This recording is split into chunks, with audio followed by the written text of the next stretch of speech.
Next point डाल दीजिए। Next है premolars.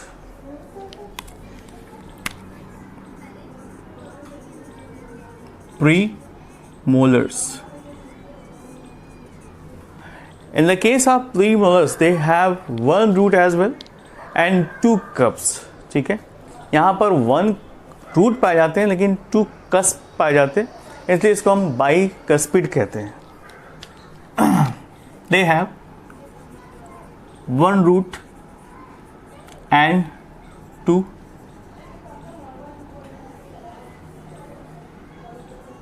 cusp। okay, that is why they are known as bicuspid।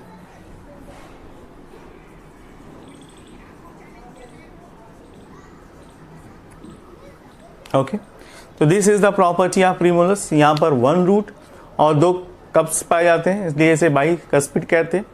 They are meant for crushing, grinding and chewing. They are meant for crushing, grinding and chewing process. Okay, ये क्या कर सकते हैं, अगर आपने कोई चीज़ जैसे शुगर केन लेते हैं तो हम साइड से के दांतों का इस्तेमाल करते हैं, प्रीमोलर का, वहाँ से ही क्रश करते हैं, ग्राइंड करते हैं और जो लिक्विड निकलता है उसको इनटेक कर लेते हैं। तो यहाँ पर प्रीमोलर का काम देखा जा सकता है। उसके बाद आता है molars. Molars are the fourth kind of teeth which is found in human beings। इनका फंक्शन क्या है, they have more than two roots। ये खास बात है किसमें, they have more than two।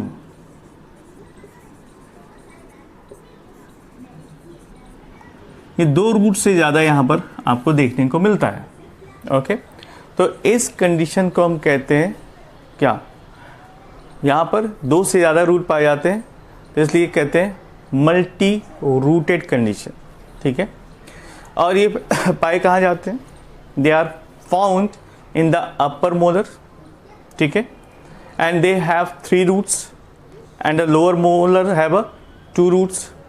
ठीक है, तो अलग अलग जगहों पर इनकी जो पोजिशनिंग है वहाँ पर रूट की संख्या भी अलग अलग है।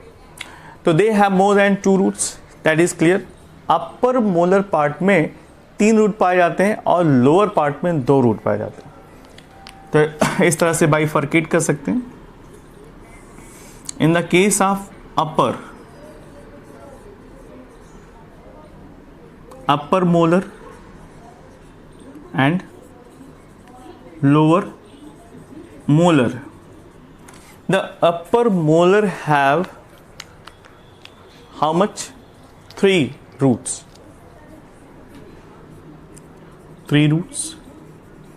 and the lower molar have two roots।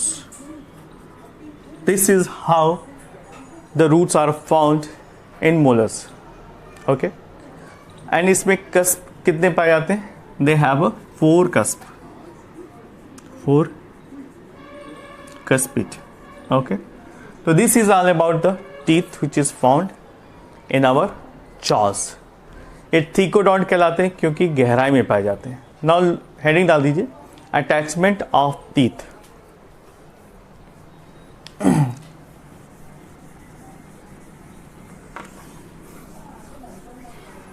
Attachment in the sense कि how they are attached with our jaw. दांत हमारे जॉज में किस तरह से फिट होते हैं, इसी को हम अटैचमेंट ऑफ टीथ में पढ़ते हैं। हेडिंग डाल दीजिए, अटैचमेंट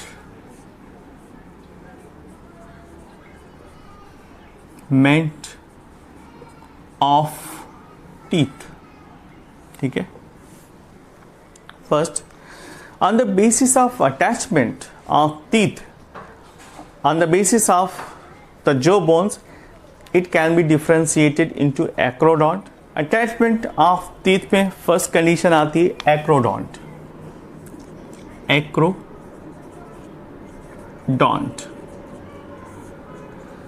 एक्रोडॉन्ट का मतलब क्या होता है, अगर टीथ अटैच है ऑन द फ्री सरफेस और submitted on the jaw bones as in the case of shark fishes and frog, then such kind of teeth can be break easily, आसानी से टूट सकते हैं या फिर रिप्लेस हो सकते हैं। ऐसे टीथ को हम एक्रोडॉन्ट कहते हैं।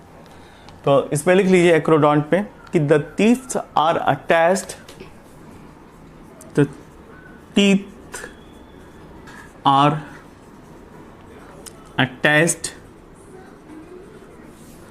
on the surface, attached to the free surface,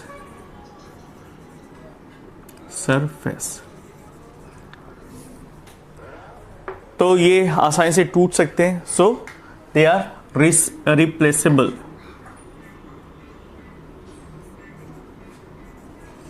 they are replaceable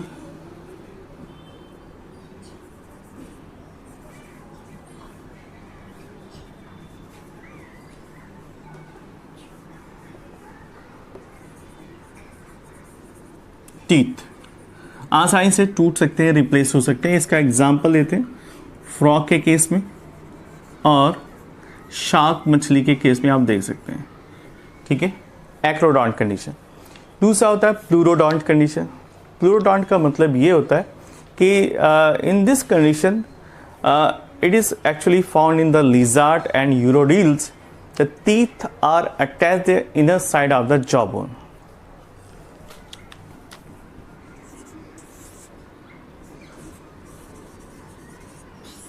Pleurodont condition, such kind of teeth are attached to the inner side of jawbone.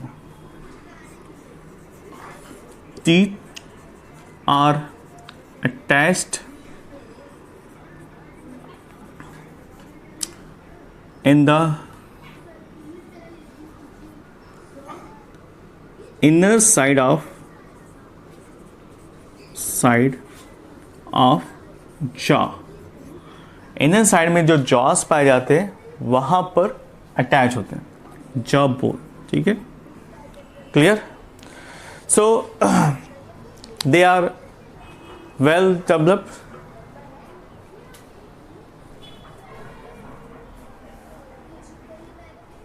so in this case the teeth is found by their base as well as one side। ठीक है, inner side में तो पाए जाते हैं, jaw bone से attach होते हैं, बट ये वन साइडेड होते हैं। ठीक है, एक ही साइड में आपको टीथ देखने को मिलता है। Teeth is found in one side only। Okay, इसके बाद नेक्स्ट आता है थर्ड, जिसको थीकोडॉन्ट कहते हैं।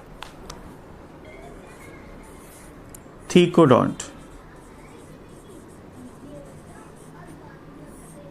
अच्छा इसका एग्जाम्पल लिख लीजिए। प्लूरोडॉन्ट का एग्जाम्पल है लिजार्ड। लिजार्ड के केस में आपको प्लूरोडॉन्ट कंडीशन देखने को मिलती है। Example lizard. थीकोडॉन्ट कंडीशन का मतलब है कि those teeth are the characteristic feature of mammals. पहली बात तो ये जो थीकोडॉन्ट कंडीशन है वो मैमल्स में देखने को मिलती है, तो it is characteristic feature of mammals. ठीक है, ये इंपॉर्टेंट पॉइंट है कि ये सिर्फ और सिर्फ मैमल्स में देखने को मिलता है। यहां पर टीथ वेल डेवलप्ड होता है, रूट्स इम्प्लांटेड होती हैं डीप साइड। तो लिख लीजिए नेक्स्ट पॉइंट में, teeth are well developed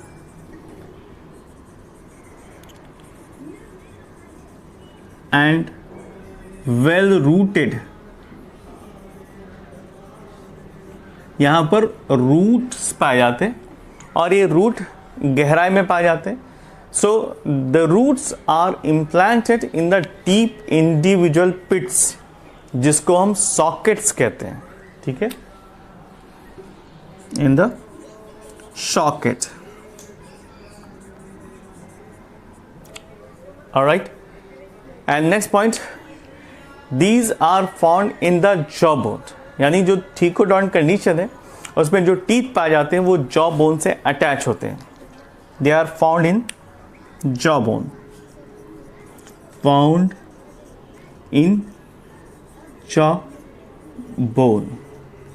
okay, तो this is all about the types of teeth according to the attachment. जिस तरह से अटैचमेंट पाया जाता है, 3 टाइप्स के टीथ पाया जाता है. नेक्स्ट हेडिंग डाल दीजिए, dental formula.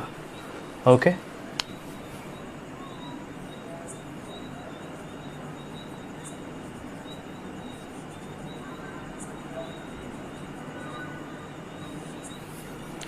Dental formula of human beings में पहले चाइल्ड का डेंटल फार्मूला लिखते हैं.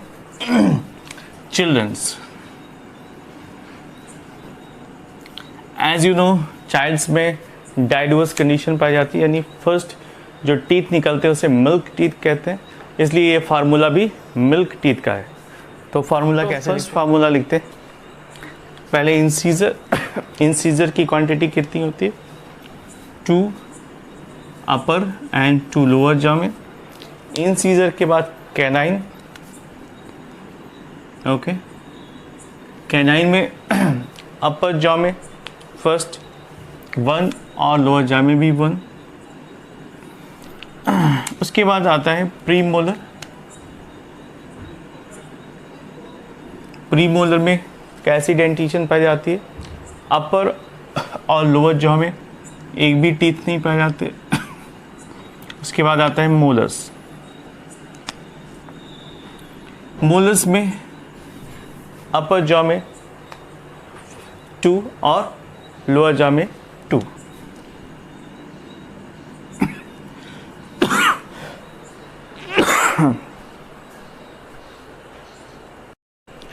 तो इस तरह से अगर देखा जाए तो प्री मोलर में एक भी टीथ नहीं पाए जाते. उसके बाद मोलर्स में ऊपर 2 और नीचे 2. तो अगर काउंटिंग करें तो टोटल कितने टीथ हो गए? 2 + 1 3 5 5 5 इक्वल टू 20. तो मैक्सिमम टीथ कितने पाए जाते हैं? 20 इन the case of child. Lower और अपर जॉ को हम काउंट करते हैं 2 3 4 5. तो ये half of the lower jaw है, ठीक है, मल्टीप्लाई बाई 2, एंड ये half of lower jaw multiply by 2 equal to 20. उसके बाद एडल्ट ह्यूमंस का देखते हैं. In the case of adult, the incisor canine, incisor, canine, premolar and molar. Incisor कितना पाया जाता है? इंसाइजर पाया जाता है 2, just like a children. Okay, now look at the canine. canine भी 1 and 1 दोनों ही जॉ में अपर एंड लोअर में सिंगल पाए जाते हैं. देन आफ्टर प्रीमोलर, इनकी क्वांटिटी कितनी होती है? 2 एंड लोअर में भी 2. नाउ मोलर, यहाँ पर मोलर की संख्या बढ़ जाती है और इनकी संख्या पाई जाती है 3 and 3. तो premolar and molar now calculate कर लीजिए. अपर जॉ में, upper jaw 1 2 3 4 5 6 7 8 8 multiply by 2 equal to 16. Lower jaw में देखते हैं 2 3 4 5 6 7 8 सेम कंडीशन है, मल्टीप्लाई बाई 2 इक्वल टू 16. ठीक है, और 16 + 16 ऐड करते हैं तो टोटल काउंटिंग आती है 32. So that is the maximum number of teeth which is found in adult, right? So in the case of humans, the premolar teeth appears in the alveoli of molar teeth, while permanent molar teeth are developed in the new alveoli. ये कुछ interesting point थे जो मैंने आपको बता दिया कि humans के केस में जो प्रीमोलर टीथ है वो एल्वोलाई के फॉर्म में दिखाई पड़ते हैं, किसमें, मोलर टीथ में, जबकि परमानेंट जो मोलर टीथ होते हैं वो डेवलप होते हैं इन न्यू एल्वोलाई। तो ये न्यू एल्वोलाई का फॉर्मेशन होता है परमानेंट टीथ के लिए। Okay, this is all about the dental formula. Now heading डाल दीजिए salivary glands.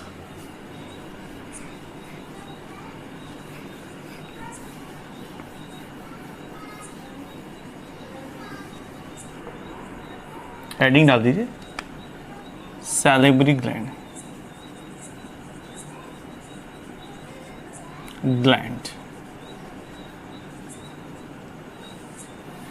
In the case of human beings or mammals, there are 4 pairs of salivary gland.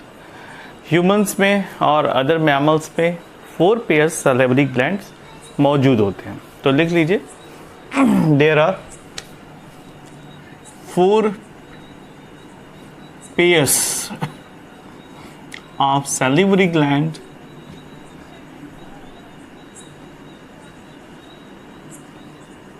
Found. Okay, कौन कौन से हैं, वन बाय वन देखते हैं।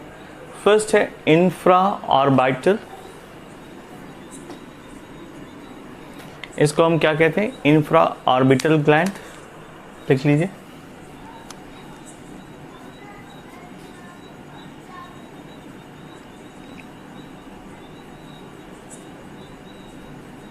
Gland, okay. The infra-orbital gland is found just below the eye orbit. ये eye orbit के नीचे पाए जाते हैं, ठीक है। And the duct of these glands opens in the upper jaw near the second molar teeth. और ये इसकी ओपनिंग कहाँ पर पाई जाती है, जो सेकेंड मोलर टीथ है इसके पास इसकी ओपनिंग पाई जाती है। तो लिख लीजिए फर्स्ट पॉइंट में, it is located just near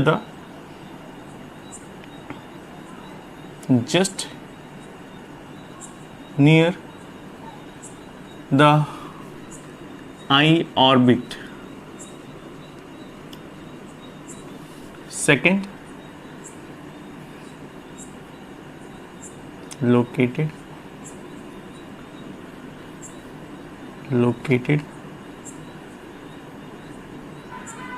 just near the first point. Second important point कि जो यहाँ से ग्लैंड की जो ओपनिंग होती है वो कहाँ पर होती है, ठीक है। तो the duct is open near the second molar teeth. Next point, the duct open near the second molar teeth. Okay, right? So next आता है पैरोटिड ग्लैंड। पैरोटिड ग्लैंड सबसे लार्जेस्ट ग्लैंड में आती है, यानी जितने भी सलेवरी ग्लैंड पाए जाते हैं parotid is one of the largest gland. Heading डाल दीजिए पैरोटिड ग्लैंड।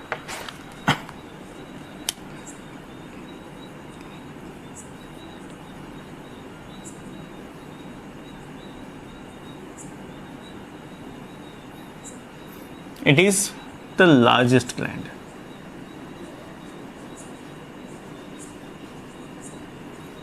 Okay. तो इसके कुछ पॉइंट देख लेते हैं। The parotid glands is known as the largest salivary gland, and these glands are located just below the external auditory canal. ये external auditory जो canal है यहाँ पर कहीं पर ये पाए जाते हैं, ये इनकी लोकेशन होती है। लिख लीजिए located location just they are found just below the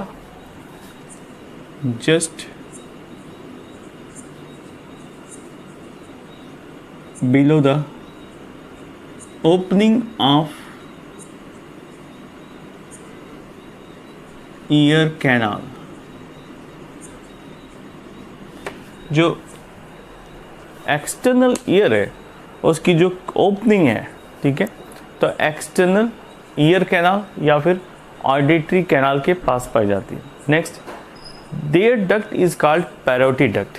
इससे जो डक्ट निकलते हैं उनका नाम है पैरोटी डक्ट. जो एराइज होते हैं उनका नाम है पैरोटी duct.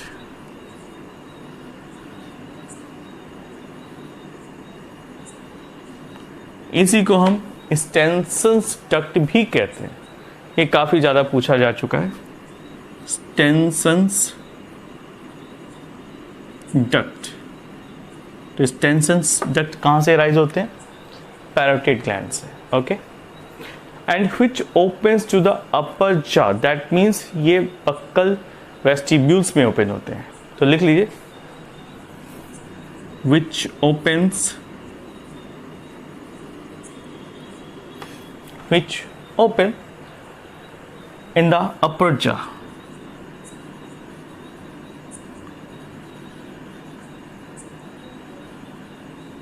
upper jaw. Okay, clear.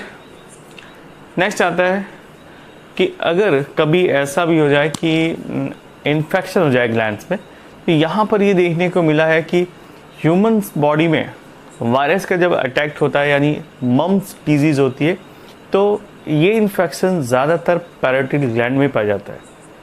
और इसकी वजह से क्या होती है, जो ये ग्लैंड होती है इसमें स्वेलन आ जाती है, तो पूरा माउथ का जो हिस्सा है वो स्वेलन दिखाई पड़ता है. Okay. So whenever in human these glands are infected by the viruses and the disease is known as mumps. ठीक है, तो लिख लीजिए, mump disease.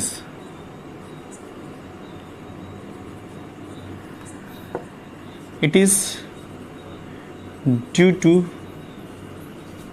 the swelling of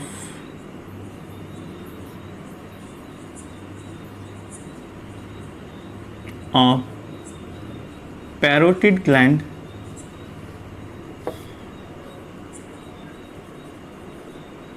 because of viral infection.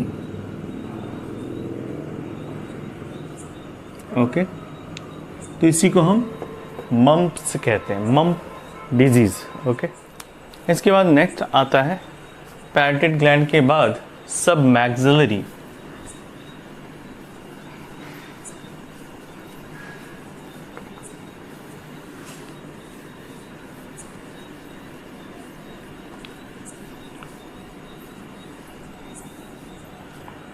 Heading डाल दीजिए, सब मैक्सिलरी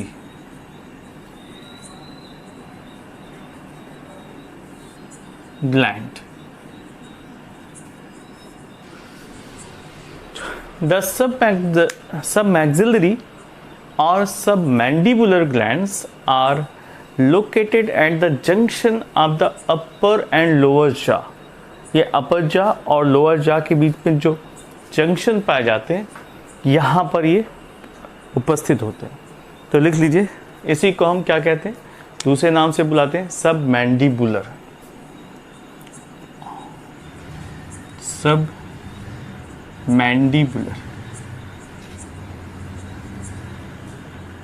ग्लैंड. लोकेशन ये कहाँ पर पाए जाते हैं? They are present in between the junction of upper and lower jaw. Junction of upper and lower jaw. Okay. कहाँ पर पाए जाते हैं? अपर और लोअर जा के जंक्शन में, बीच में। नेक्स्ट, यहाँ से जो डक्ट एराइज होती है उसका नाम है वॉटसन डक्ट, जो कि लार्जेस्ट सलेवरी डक्ट है। डक्ट का नाम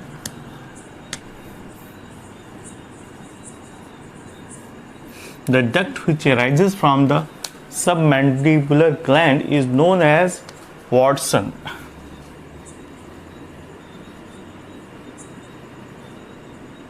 डक्ट काफ़ी इंपॉर्टेंट है, कई बार पूछा जा चुका है, और ये सबसे लार्जेस्ट सलेवरी डक्ट है।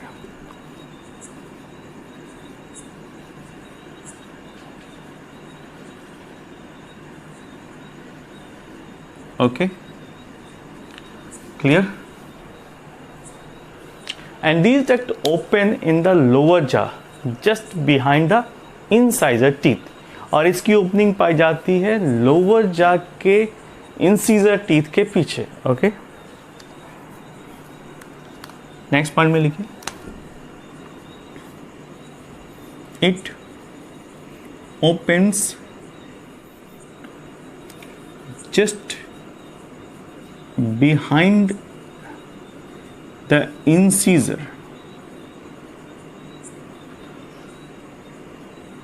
of lower jaw। ठीक है, तो लोअर जा के जस्ट बिहाइंड यानी इंसीजर टीथ के पीछे से ये इसकी ओपनिंग पाई जाती है। लास्ट में आता है सबलिंगुअल ग्लैंड्स। हेडिंग डाल दीजिए, sublingual.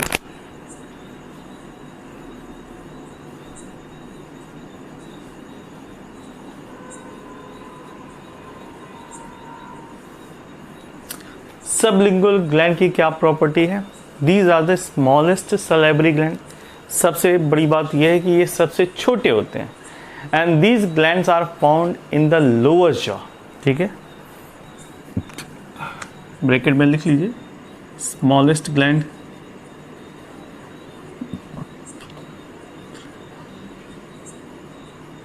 and this gland is found just behind, या कहाँ पर पाए जाते हैं? लोअर जॉ में पाए जाते हैं।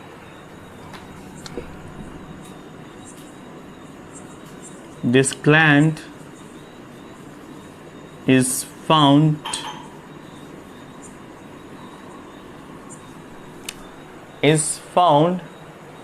in the lower jaw।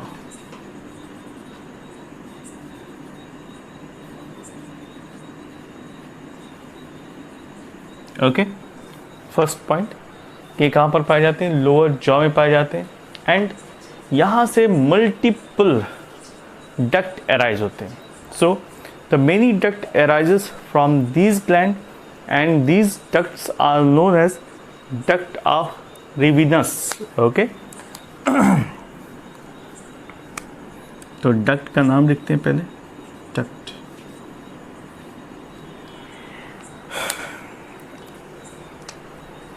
बाकी सब में सिंगल सिंगल निकलते थे डक्ट, यहां पर मेनी डक्ट एराइज हो रहे हैं। Many duct arises. Okay, of these gland which is known as duct of Ricevinus. Many duct arises from these gland which is known as the duct of Ricevinus. इसे duct of Ricevinus कहते हैं। तो याद रखना है Ricevinus। Okay, इसी को हम आगे चलकर बर्थोलिन डक्ट भी कहते हैं। सीखो,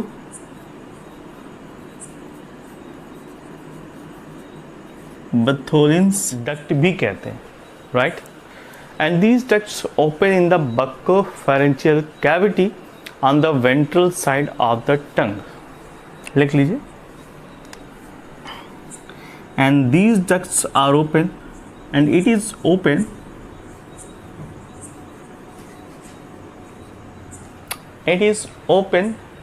in the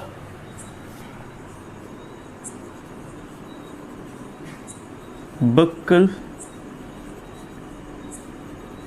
cavity, buccopharyngeal cavity on the ventral side of tongue,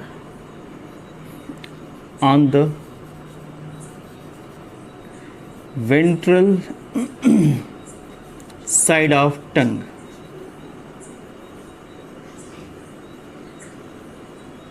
So this is all about the salivary gland and their duct, और ये कहाँ से सिक्रीशंस करते हैं, किस जगह पर इनकी ओपनिंग पाई जाती है.